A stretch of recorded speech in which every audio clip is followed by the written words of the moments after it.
palabra, si bien esta es una unidad bastante larga, nosotros vamos a ver, digamos, así conceptos cortos, eh, porque si no se nos hace muy, muy, muy largo. Entonces, primero vamos a definir, ¿no es cierto?, qué es la hidrostática, o sea, ustedes tienen ahí en el apunte, les dice que proviene de un vocablo griego, ¿no es cierto?, hidro, agua, y estática es algo sin movimiento. Entonces, decimos que está estudiando, ¿no es cierto?, los fluidos en reposo y las fuerzas y presiones que lo afectan. Eh,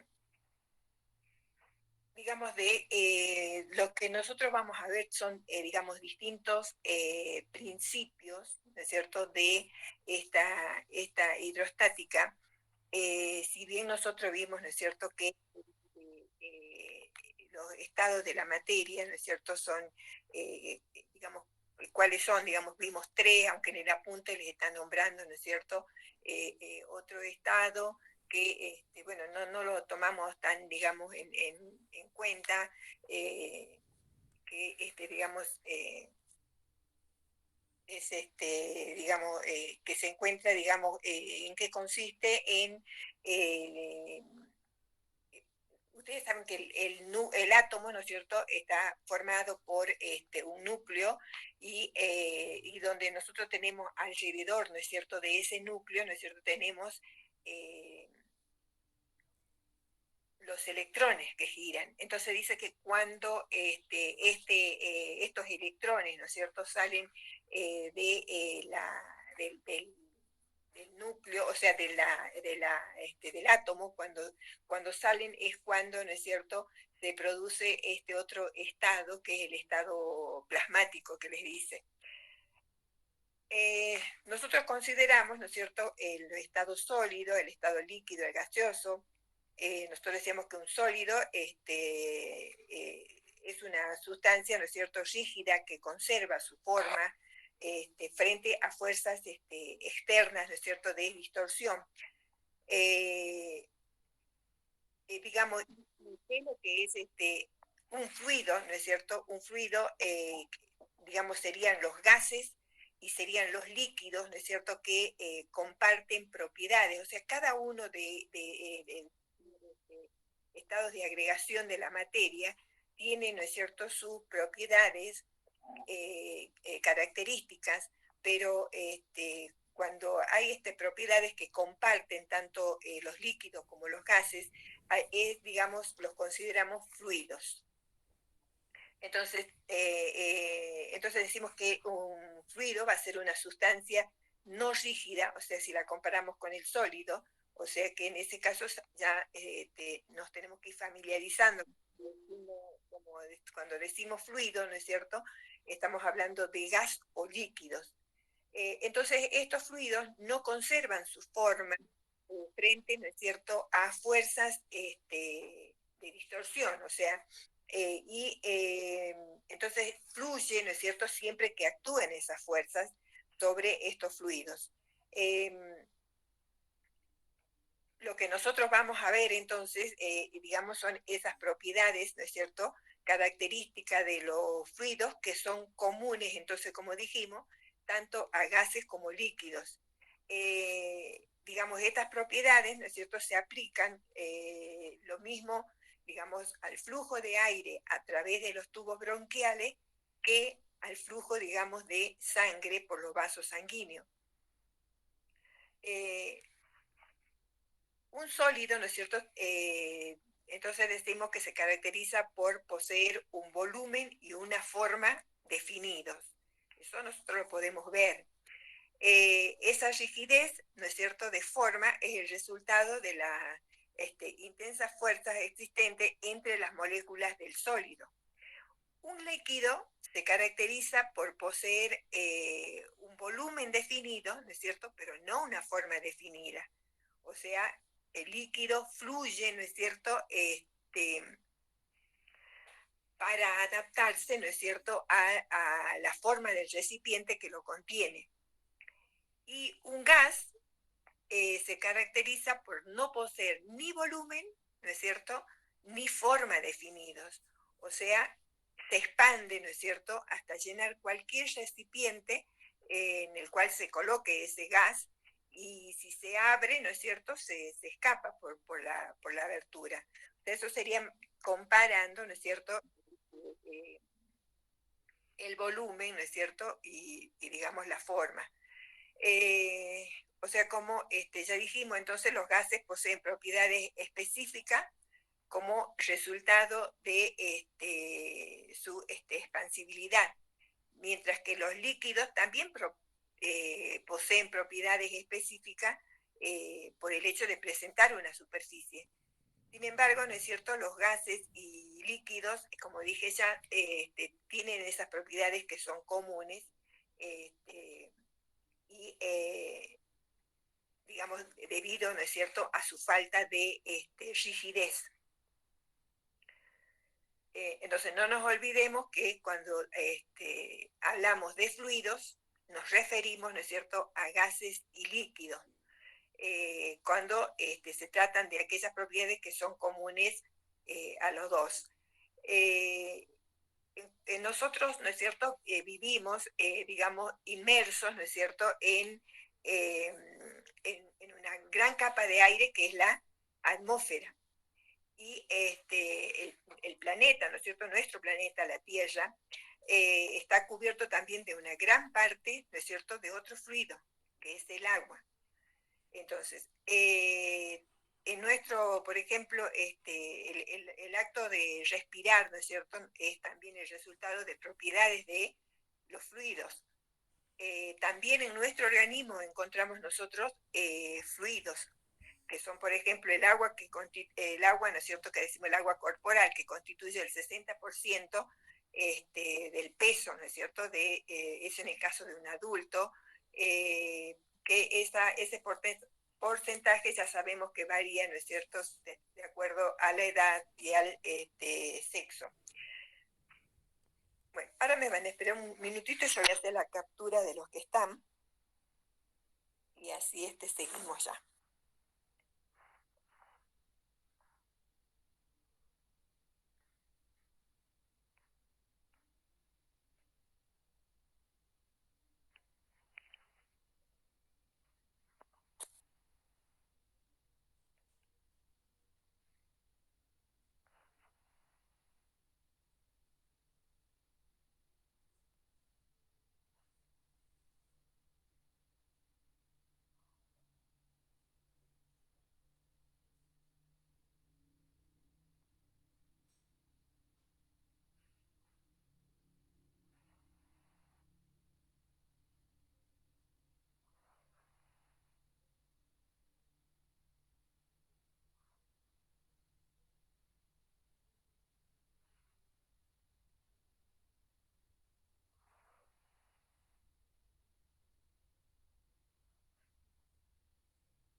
ahora vamos a continuar.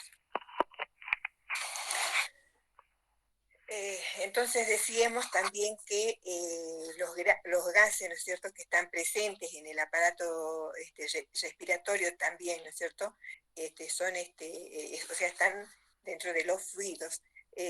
También los que a nivel intestinal, también tenemos fluidos corporales como el líquido cefalorraquídeo. Entonces, vemos un concepto, ¿no es cierto?, de lo que es fluidos, se va a referir a la materia que puede fluir, entonces que puede trasladar, ¿no es cierto?, su masa desde una zona de mayor presión a otra de menor presión y que puede cambiar, digamos, de forma debido, digamos, a la acción de pequeñas fuerzas. Los fluidos poseen partículas cuyas fuerzas, digamos, de atracción, o sea, fuerzas de cohesión que se llaman, no son, digamos, suficientemente potentes para mantener su masa en una forma definida.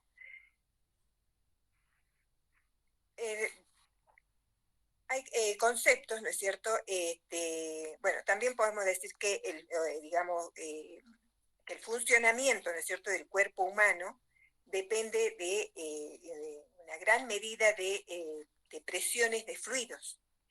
Los cambios en estas presiones, ¿no es cierto?, desde sus valores normales indican una anormalidad que requiere, digamos, la atención del médico. Por ejemplo, la presión de la sangre, que se mide, que decimos la presión arterial, ¿no es cierto? También tenemos la presión del líquido cefalorraquídeo. Estos se miden, ¿no es cierto? Generalmente sabemos que con fines diagnósticos.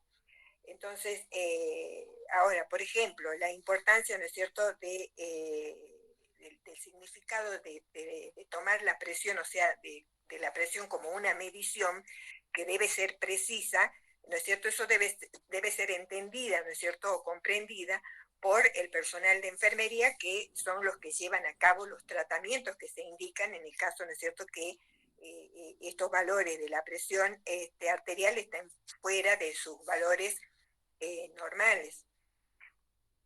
Entonces, vamos a empezar, digamos, ustedes tienen en el apunte una formulita, aquí se las muestro, las saqué yo acá para que, como para ir explicando de acuerdo a la formulita, no son, ya les dije, digamos, muchas las fórmulas que nosotros vamos a ver.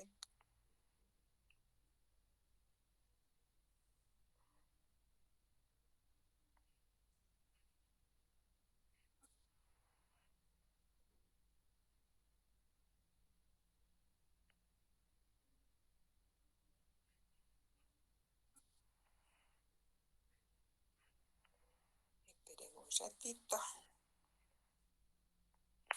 Bueno, así.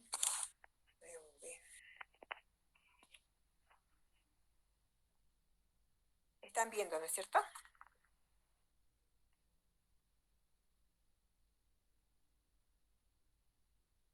¿Están observando, chicos?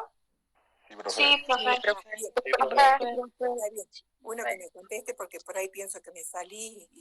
Bueno, entonces, bueno, acá yo les he puesto los títulos nada más. Hidrostática, el tema, bueno, vimos ya un concepto de fluidos, que son los fluidos, ¿no es cierto? Vemos entonces lo que es de presión. Ustedes tienen un concepto de presión, y esto acá yo hago por ahí una pregunta parcial. Presión y presión hidrostática. O sea que generalmente no la suelen contestar bien, que no es lo mismo. Entonces, veamos. O sea, ustedes tienen las formulitas esta en el, creo que, como para dejar quieto el celular.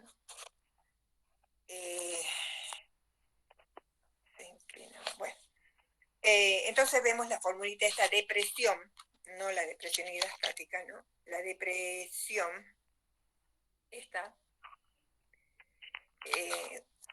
que es, ¿cómo la podemos, digamos, decimos en general, definir, digamos, la fuerza ejercida, ¿no es cierto?, por el fluido, esto en forma general, por ejemplo, sobre un contenedor, está distribuida sobre toda la superficie, ¿no es cierto?, de contacto. O sea, digamos, es la fuerza, ¿no es cierto?, normal a la superficie por unidad de área, que es lo que ustedes tienen, fuerza por unidad de área, fuerza por unidad de área. O sea que eso es presión. ¿Qué se establece? ¿Qué relación se establece? Bueno, ¿qué relación se establece? Entonces, digamos, una relación directa, ¿no es cierto?, directa entre presión y fuerza, y e inversa, ¿no es cierto?, con el área. O sea, eso lo deducimos de la fuerza. Entonces, por ejemplo, ¿cómo sé yo que acá yo le he puesto un número matemático, ¿no es cierto?, para que vean por qué es inverso, por si no lo entienden? O sea que si, el área, digamos, aumenta, la presión disminuye.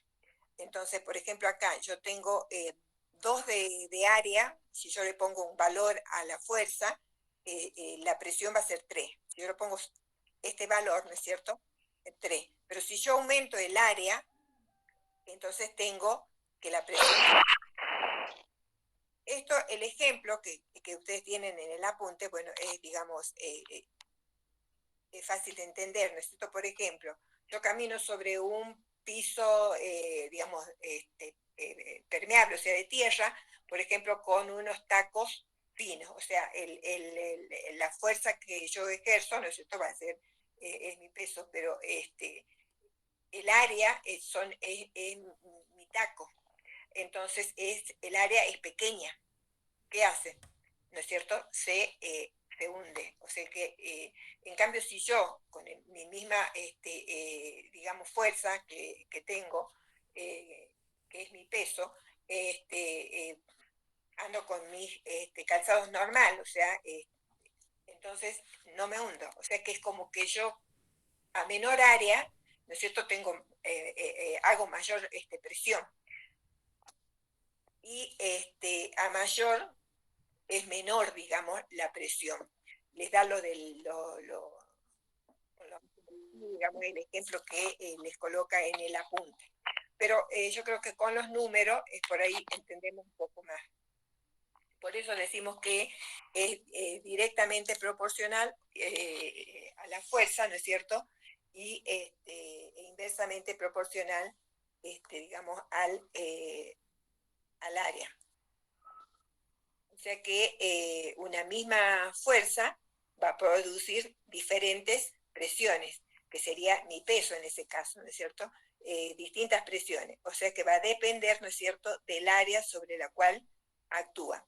Ahora, las unidades, ¿no es cierto?, en las que, digamos, en el sistema internacional, en el que se mide, ¿no es cierto?, la presión es en pascales, que es Newton por metro cuadrado, también lo medimos en milímetros de mercurio, también en atmósfera, o sea, son las unidades que se utilizan para medir la presión.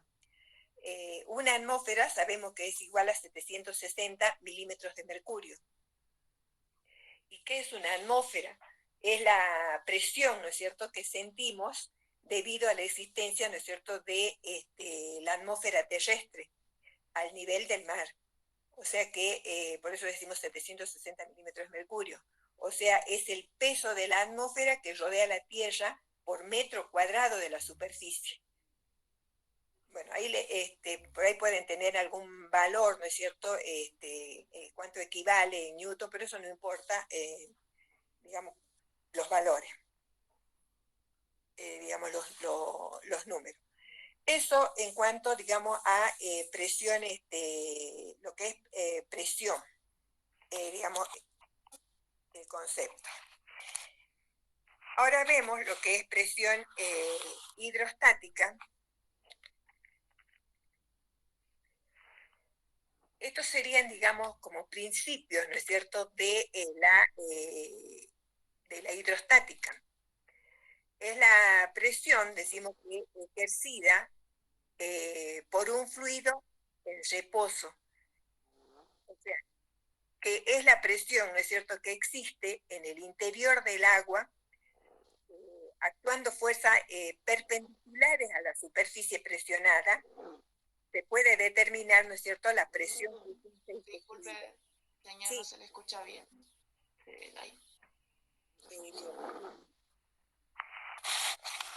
Veamos qué pasa. Bueno, ahora voy a tener el... Sí, la imagen se ve bien, así que capaz que no se escucha bien.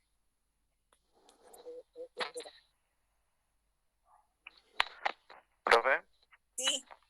Y si no, si no, apague ahora la cámara y cuando nos tengan que explicar algo que usted no quiera mostrar, prenda la cámara, porque cuando prende la cámara necesitan más internet.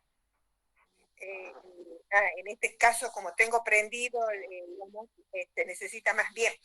Claro. Entonces, bueno, yo lo que quiero es mostrar la fórmula nada más. Bueno, ahora nos ubiquemos en estas fórmulas que ustedes las tienen en el apunte, pero se las muestro para que, entonces salgo de acá, ya no tengo más cosas, simplemente después compartirle los días. Entonces salgo de compartir. Profe, disculpe. Sí. Jimena Mercado tiene prendido el micrófono, quizás sea por eso también. Todos saben que apenas entren, por favor, apaguen los micrófonos, porque puede ser, sí, generalmente interfieren. Apaguen todos los micrófonos. Bueno, entonces salgo de compartir como para que no, a ver si eso también.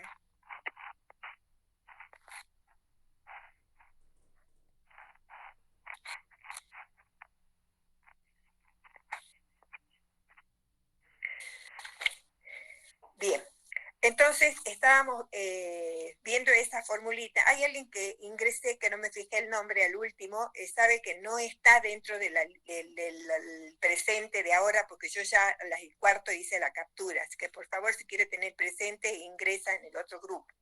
Ya les dije, chicos, a las 7, para que ingresen hasta las 7:15 y 10. Profe, Sí. Yo ingresé ahora por el tema de que yo viajé a las 5:40 de donde yo vivo hasta la nueva terminal, que tenía que ir a hacer un par de papeles que sí o sí me llamaron de urgencia y recién pude agarrar señal.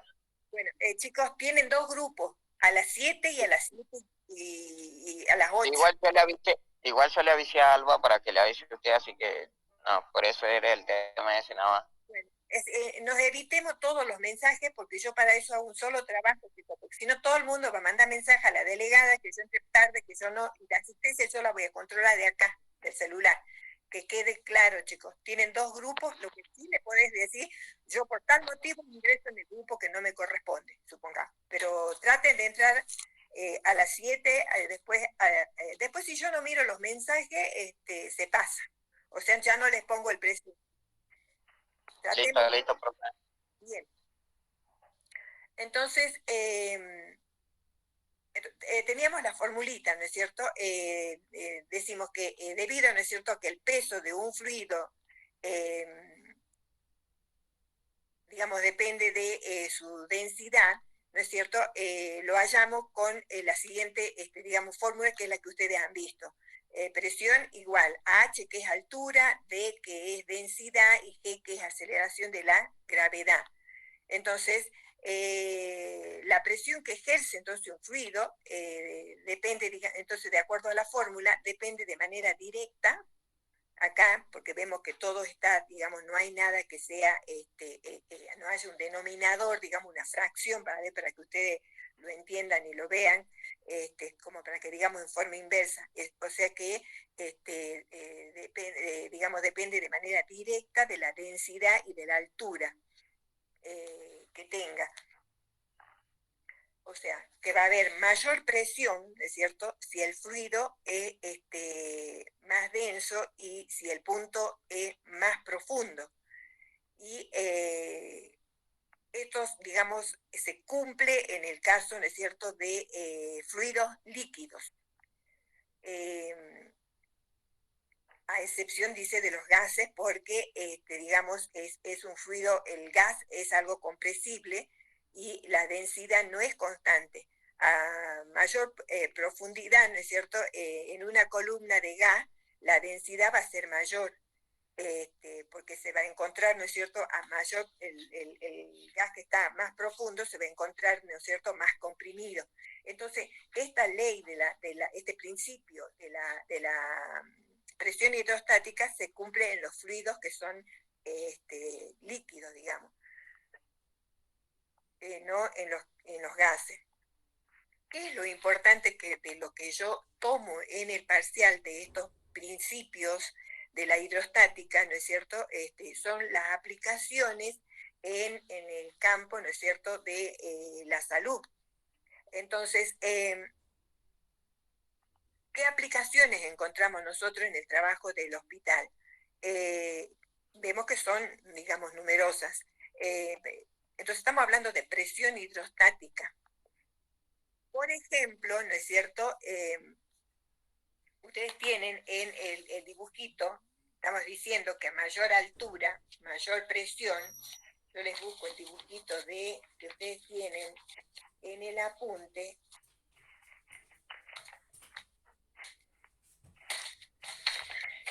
Digamos, es en la administración de enemas, en las, digamos, irrigaciones colónicas, ¿no es cierto?, el líquido penetra, ¿no es cierto?, a causa de, digamos, de la presión.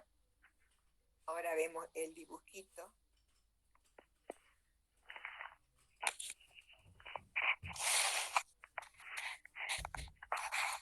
No sé por qué se me puso borrosa la cámara. Pero bueno, pero se alcanza a ver. Tienen ustedes, esto sería como el ejemplo, ¿no es cierto?, una de las administraciones que decimos que es el de las enemas. Entonces, esta es la altura del recipiente, ¿no es cierto? Bueno, acá donde se administra. Entonces, a mayor altura, ¿no es cierto?, acá, por ejemplo, esto, hay mayor presión. O sea que está dependiendo de la altura y no, por ejemplo, si yo digo el diámetro de la sonda es mayor, no modifica, digamos, la presión, pero sí la altura. Entonces, esa sería una aplicación, ¿no es cierto?, de la presión hidrostática. Eso sería en el caso de las enemas. Otro ejemplo que tienen ustedes en el apunte es el caso, por ejemplo, de los sueros, ¿no es cierto? Nosotros sabemos que eso generalmente lo vemos a menor altura. ¿Qué pasa? No hay presión, o sea que la sangre nosotros vemos que tiende a volver, por eso lo ponemos siempre, ¿no es cierto?, a cierta altura. Otro ejemplo es, por ejemplo, los esfingomanómetros, ¿no es cierto?, que la columna, ¿no es cierto?, de mercurio sube, bueno, ya no se usa esto, pero sube, ¿no es cierto?, cuando tomamos la presión, debido a la presión, o sea, de mayor presión, ¿no es cierto?, hay mayor altura. Bueno, serían estas, ¿no es cierto?, las aplicaciones, ¿no es cierto?, de la presión hidrostática, y que es lo que yo, digamos, pregunto en el parcial. O sea, la aplicación es fundamental de este tema. Como de todos los temas que vamos a ver, son esos, son ejemplos de aplicación. Y como ustedes ven, el ejemplo es algo del trabajo diario, ¿no es cierto?, ya sea si trabajan en un hospital, o sea, de su carrera. Otro principio que vamos a ver, ¿no es cierto?, acá, de la hidrostática, es el principio de Pascal. Pascal fue quien formula la ley acerca de la presión de los líquidos sellados en reposo. Sostiene que la presión aplicada, ¿no es cierto?, a un líquido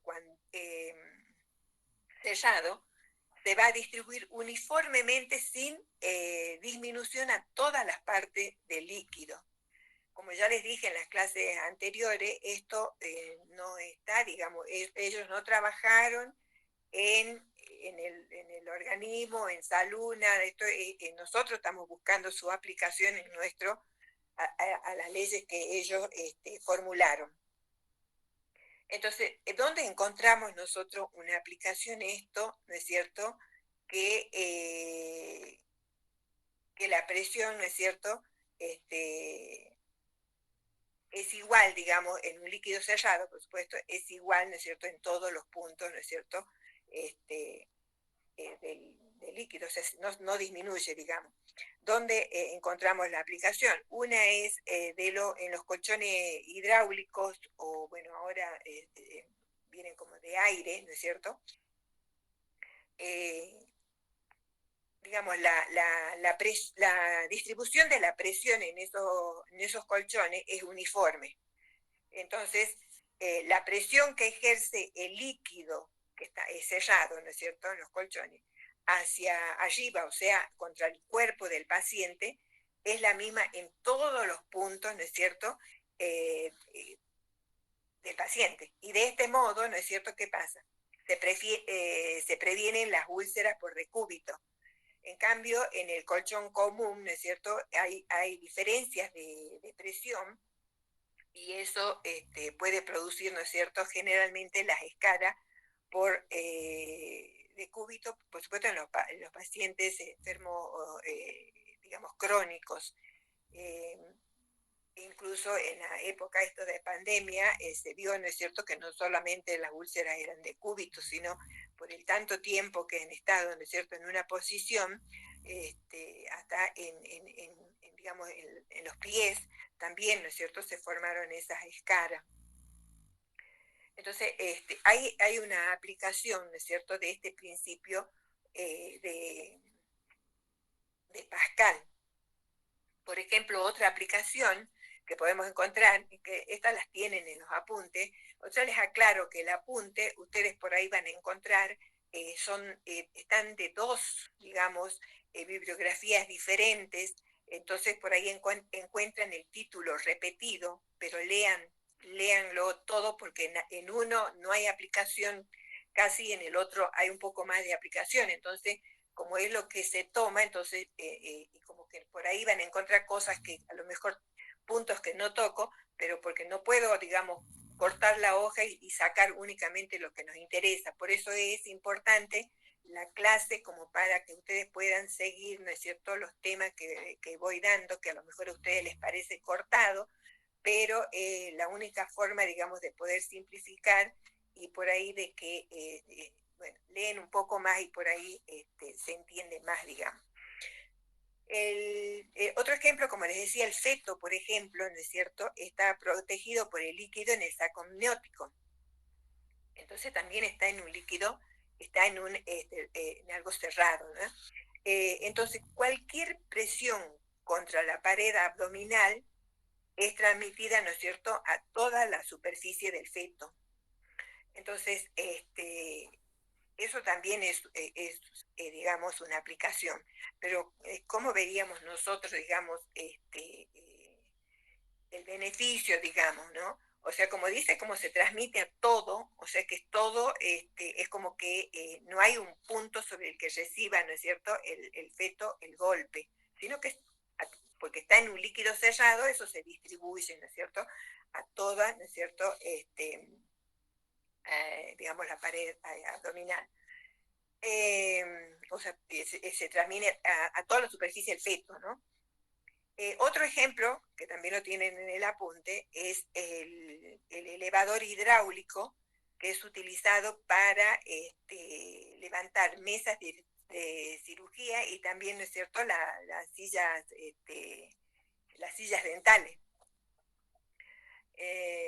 También eso es otra aplicación. Ustedes tienen, ¿no es cierto?, en el apunte, por eso tienen que leer el apunte y tienen que ir mirando, digamos, la figura.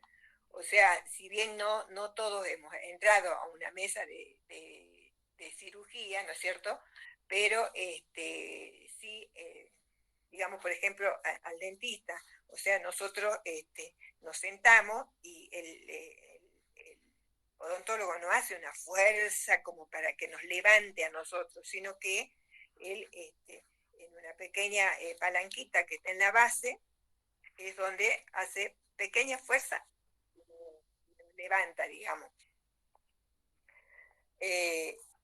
Eso entonces también, ¿no es cierto?, es otra aplicación del, porque se aplica esa pequeña fuerza, en este caso, como ustedes dirán, no está en líquidos, no es sellado, lo que donde se ejerce la fuerza está, digamos, es un cilindro donde se encuentran, ¿no es cierto? Otro principio que vamos a ver es el principio de Arquímedes.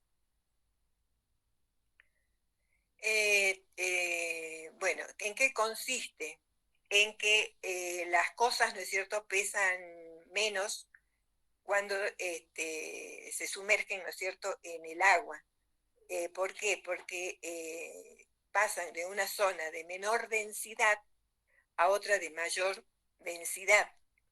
Cuando sumergimos, ¿no es cierto?, un objeto en un fluido como el agua, el objeto presiona el agua y también el agua ejerce presión sobre el objeto. Entonces eso causa, ¿no es cierto?, el cambio de peso del objeto sumergido, que se podría, digamos, definir como que la pérdida, ¿no es cierto?, del peso de un objeto sumergido en un fluido va a ser igual al peso del fluido desplazado.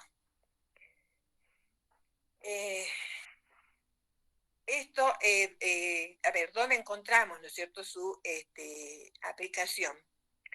Generalmente, ¿no es cierto?, en forma, digamos, general, cuando hablamos, por ejemplo, de fisioterapia, en los tratamientos, por ejemplo, cuando se trata a los pacientes afectados de poliomielitis, que se les hace ejercicio, ¿no es cierto?, bajo el agua. Entonces el cuerpo del enfermo, del paciente, se desplaza o es desplazado hacia arriba por el peso del agua que el cuerpo desplazó. O sea, si sumerjo algo, bueno, sale, ¿no es cierto?, el agua sale, entonces, o sube, y ese peso de esa agua que desplaza, digamos, el cuerpo, ¿no es cierto?, hacia arriba. Y de esa manera se necesita ejercer una fuerza para mover, ¿no es cierto?,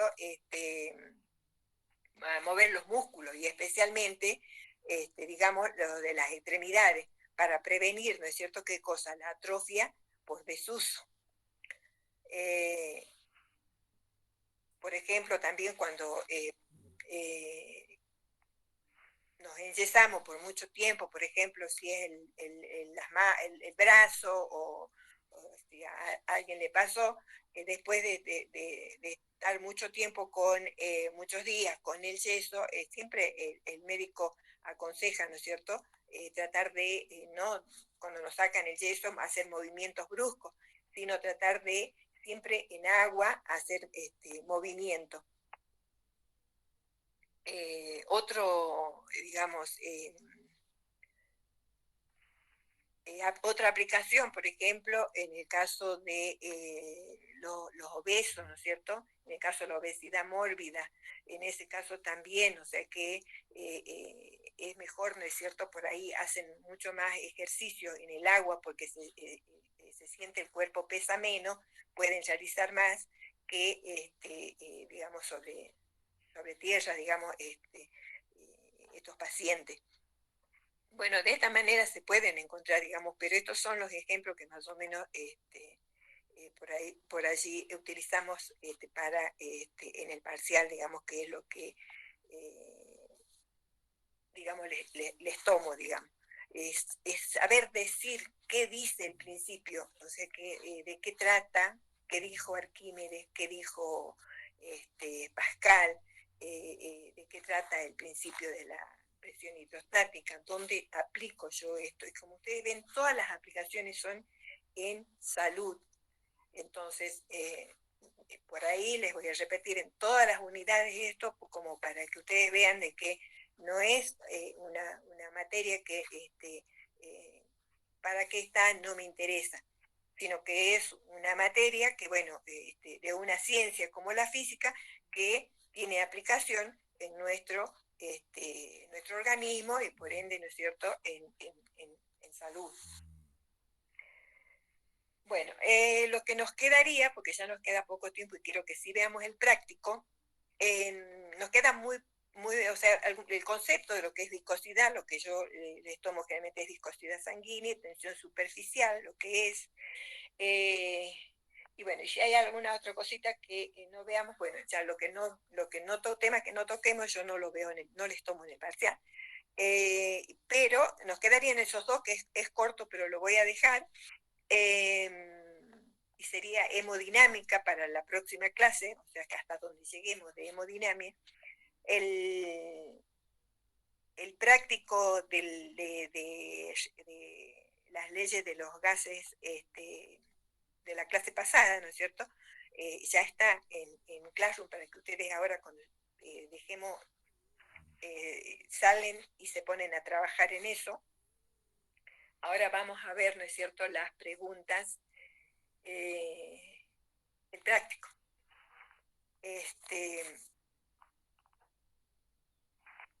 Bueno, como no armé el grupo de ustedes todavía, porque aún no me pasó la preceptora, el delegado de este turno, que ya me lo va a pasar, para armar yo, si ya tengo la lista, para armar y de acuerdo a eso, llamarlos, digamos, para las preguntas. Pero me interesa que quede desarrollado, entonces, ¿quién contestó la pregunta 1?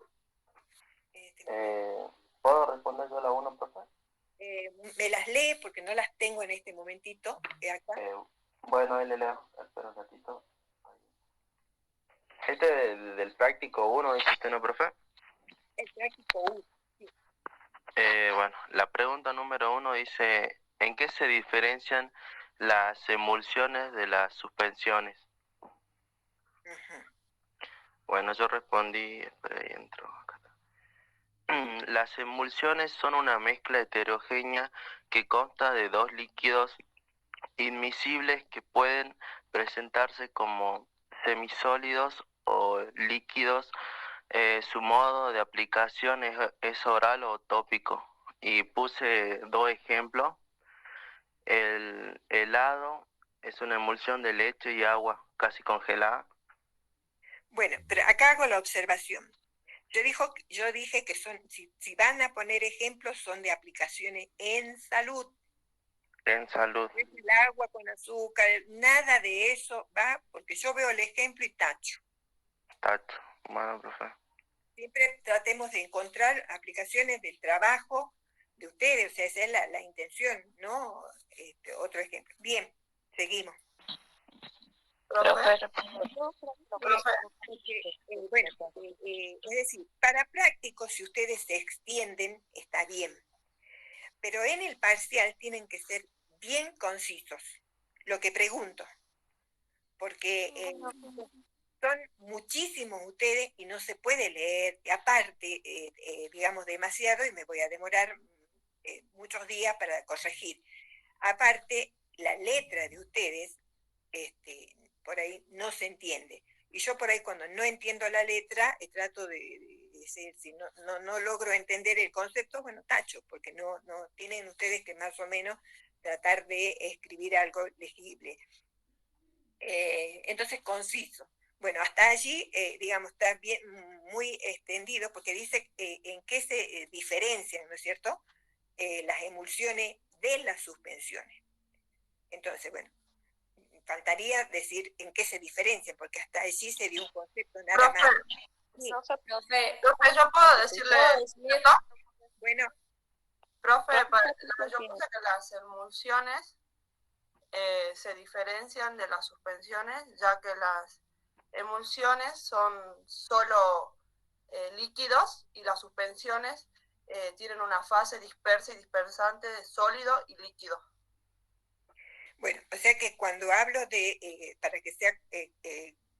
Profe, la diferencia es las fases. Como dijo la compañera, las fases y las emulsiones solamente tienen un solo estado, digamos, su fase dispersa y dispersante está en estado líquido.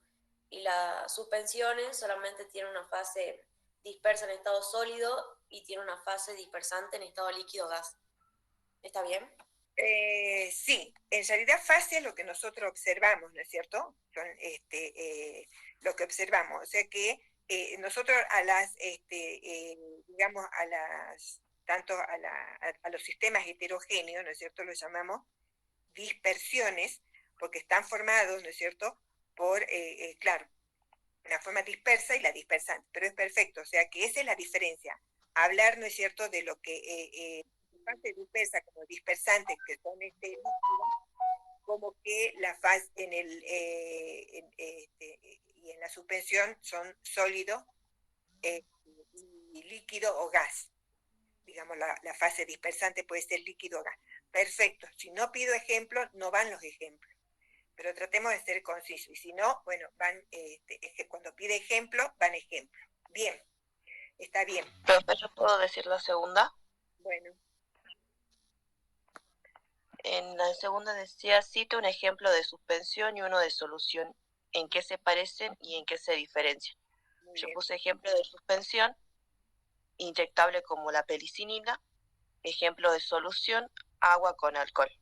Muy bien. Después tenemos, ¿en qué se parece la suspensión y la solución? Es que ambas son mezclas y se diferencian en que... Escúchame un poquitito. En el ejemplo agua con alcohol, o sea, lo correcto es decir alcohol diluido. ¿Sí? Sí, profe. Alcohol diluido es lo que se utiliza. O sea que no decimos agua con alcohol cuando estamos hablando, ¿no es cierto?, cuando vamos a desinfectar, por ejemplo, para hacer una extracción de sangre, o en el caso ahora de que nos desinfectábamos las manos, todas esas cosas, decimos alcohol diluido. Entonces así es el ejemplo. Muy bien, seguimos. Bueno, profe. Yo puse, ¿en qué se parece la suspensión y la solución? Es que ambas son mezclas y se diferencia en que la suspensión es una mezcla heterogénea y que contiene partículas grandes que se asientan por gravedad, y que la solución es una mezcla homogénea de dos o más sustancias donde sus sustancias están disueltas en la otra, una en la otra. Bien, está muy bien, eso es. O sea, con que ustedes me digan que una es, digamos, homogénea y la otra es una mezcla heterogénea, muy bien, perfecto. O sea, ¿Puedo decir la 3? Muy bien. La 3 dice, dentro de la clasificación de sistemas materiales, ¿dónde ubicaría al etanol y a la solución fisiológica? Y yo ubicaría el etanol en sustancias puras, ya que contiene una composición química definida que no son fraccionables. En cambio, la solución fisiológica son fraccionables y no se percibe un defecto de descontinuidad a simple vista. Así que lo ubicaría como sistema homogéneo. Muy bien, perfecto. Está perfecto. Es poner el concepto, ¿no es cierto?, de lo que es homogéneo, y el otro es concepto de lo que es sustancia pura. Bien. ¿Quién a ver la que sigue? Yo, profe. A ver. Dice el punto 4, una sustancia compuesta es una mezcla. ¿Por qué? Cito un ejemplo. Yo puse que una sustancia compuesta no es una mezcla porque porque una mezcla es una sustancia pura. Nada. Una sustancia compuesta no es una mezcla porque las sustancias puras son constantes y las mezclas son fraccionables y poseen composición química variable. Claro, o sea, lo que tengo que poner es el concepto de lo que es sustancia pura y no de mezclas, pero está bien. Sí. Acá va el concepto de lo que es sustancia pura. ¿Sí? Bien. La última. Disculpe una consulta. Sí. Yo tenía una duda en el punto 4. Por ejemplo, usted en el video decía que la sustancia pura no eran fraccionables, no se podían separar por método físico-químico. Y en la última parte, cuando habló de sustancias compuestas, dijo que sí se podía por el método electrosis o algo así. Electrólisis, pero no es físico químico. Yo les expliqué en la que no es método físico químico. O sea, electrólisis es únicamente, o sea, es descomponer en su parte donde yo no las voy a observar, porque como, por ejemplo, les voy a hablar del agua con azúcar, porque es donde ustedes pueden, digamos, visualizar más. O sea, que yo ahí les dije, por destilación, yo lo observo, como separo sus componentes de esa mezcla. En cambio, en el no. Entonces, por eso les dije yo que únicamente por electrólisis en mi caso, pero no por método físico-químico. Claro, pero por ejemplo yo vi videos de más o menos cuando hacían separaciones de sustancias compuestas y decían que el electrólisis era un método químico. Bueno, digamos, bueno, puede ser, pero yo, digamos, desde donde uno puede... Lo considera como que no es, digamos, un método químico el electrólisis. Digamos, hablamos de físico-químico, o sea, no hablamos, o sea, claro. Físico-químico, ¿no? En el otro caso hablaría, digamos, de método químico solo, o sea, es como que la materia, hay una materia que se llama física, una materia que se llama físico-química y hay otra materia que se llama química, y que están tratando, digamos, enfocando de distintas maneras, ¿sí? A eso se debe, o sea, son diferentes. Si yo hablo físico-químico o hablo químico. Son tres cosas diferentes. Bien, te entendí yo. Profe, ¿puedo decir las 5 yo? Bueno. Profe, en la 4 también decía que citemos un ejemplo, y el ejemplo de sustancia compuesta sería agua, cloruro de sodio, etanol, dióxido de carbono y la glucosa. Y la glucosa, perfecto. Esos son ejemplos. Bien, a ver, la última, chicos, porque son las 8 ya. Las 5 de los siguientes ejemplos, diga cuáles son soluciones. ¿Cuáles son soluciones? Sales de hidratación, sangre, suero glucosado, etanol, cloruro de sodio. Yo puse suero glucosado y cloruro de sodio. ¿Por qué dice que son soluciones? Porque es un preparado líquido que contiene una o más sustancias químicas solubles disueltas en agua o el solvente empleado. Claro, sí.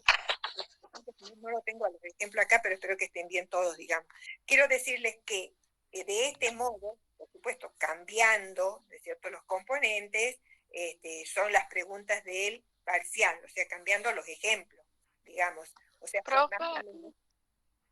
faltan las 6. Las sales de rehidratación no son soluciones. ¿Qué solución? Por eso digo que no las tengo acá presentes. Las sales de rehidratación también, chicos, vienen las sales, las compramos y las diluimos en agua, ¿no es cierto?, para tomar. ¿Y la sangre también o no? La sangre no es, ya les hablé en clase. Aparte el apunte les dice, coexisten 3, digamos, en la sangre, considerando las partes. Ya les he dicho yo, si veo plasma, que es una parte de la sangre, ¿no es cierto?, es solución, el plasma. Si veo, digamos, en todos los glóbulos rojos, digamos, los blancos, las plaquetas, sería una suspensión. Y si yo analizo las proteínas, los lípidos que están, ¿no es cierto?, en la sangre, serían coloides. Entonces, eso lo tienen en el apunte, leen los apuntes, pero la sangre no me pongan... Bueno, ¿está, chicos? Faltan las 6, profe. A ver qué decía las 6.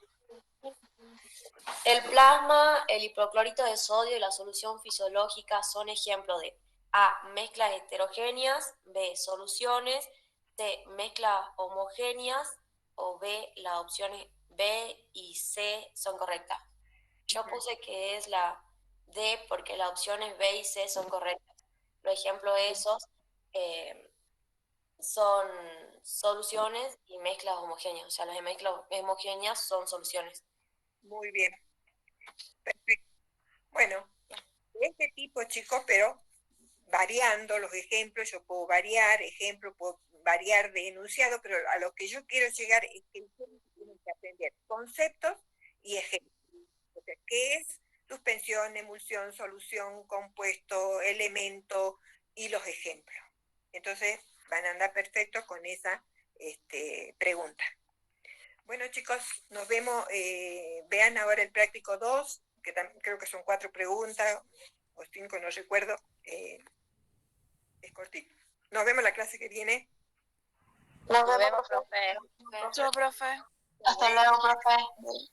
Vamos saliendo, preso el otro grupo.